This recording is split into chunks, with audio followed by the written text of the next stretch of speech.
Azeema had reached a point in her life where everything felt heavy. Not loud, not dramatic, just heavy. She was young, but life had already tested her in ways she never expected. Plans had failed, efforts had not paid off. Days passed and nothing seemed to change. Every morning she woke up with hope, and every night she went to bed tired, not just in her body, but in her heart. She often asked herself quiet questions. Why is life moving so slowly for me? Why do others seem to succeed so easily? What am I doing wrong? She didn't say these things out loud. Azeema had learned to smile in front of people. She had learned how to say, "I'm fine," even when she wasn't.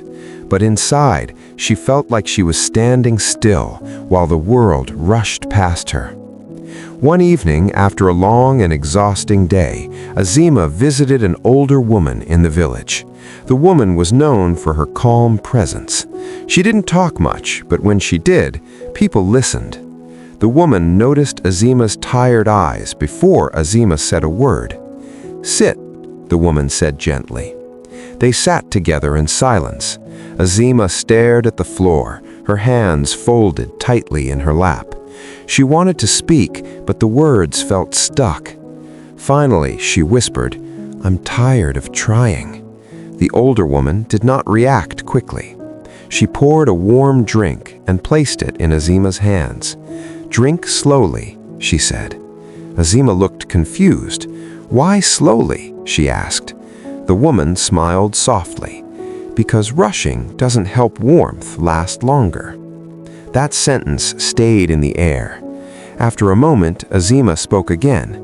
"I feel like my life is late, like I'm behind. Everyone is moving forward, and I'm still here." The older woman nodded. "Do you know," she said, "that the sun rises at its own time every day, and no one accuses it of being late?" Azeema looked up. The woman continued, "Some lives bloom early, some bloom later. Both are still beautiful." Azeema felt something shift inside her, not relief, but understanding. "But what about the pain?" Azeema asked. "What about the days when hope feels weak?" The older woman leaned closer and said quietly, "Pain does not mean failure. Pain means you are still here, still learning." That night, Azeema went home thinking deeply. For the first time in a long while, she did not blame herself for where she was. She didn't suddenly feel happy, but she felt calmer. And sometimes, calm is the beginning of strength. The days that followed were still difficult. Life did not magically improve. Problems did not disappear. But something inside Azeema had changed, the way she looked at her struggles. Whenever she felt overwhelmed, she remembered the older woman's words, "Rushing doesn't make warmth last longer." Azeema began to slow down, not in effort, but in judgment. She stopped calling herself a failure. She stopped measuring her life against others. Instead, she focused on small steps, one step at a time, one day at a time. There were mornings she still felt weak. There were nights she still cried quietly. But now she understood that crying was not a sign of giving up. It was a sign of releasing what she had been holding inside. One evening, she returned to the older woman. "I still struggle," Azeema admitted, "but I'm not angry with myself anymore." The woman smiled. "That means you are growing." Azeema asked, "How do I stay positive when things are still hard?"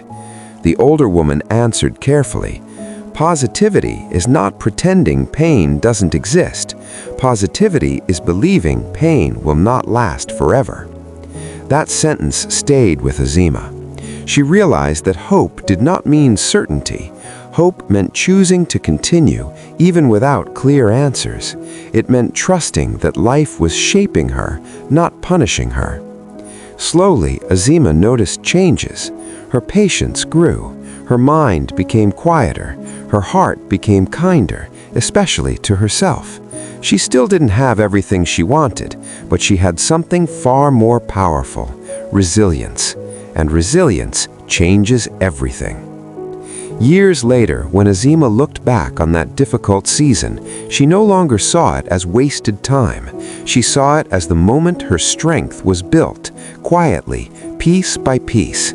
Hard times had not broken her, they had shaped her. And the lesson she learned was simple, yet life-changing. You don't rush growth. You don't force healing. You stay patient, you stay hopeful, and you keep going. Because sometimes the strongest people are not the ones who move fastest, but the ones who endure with grace.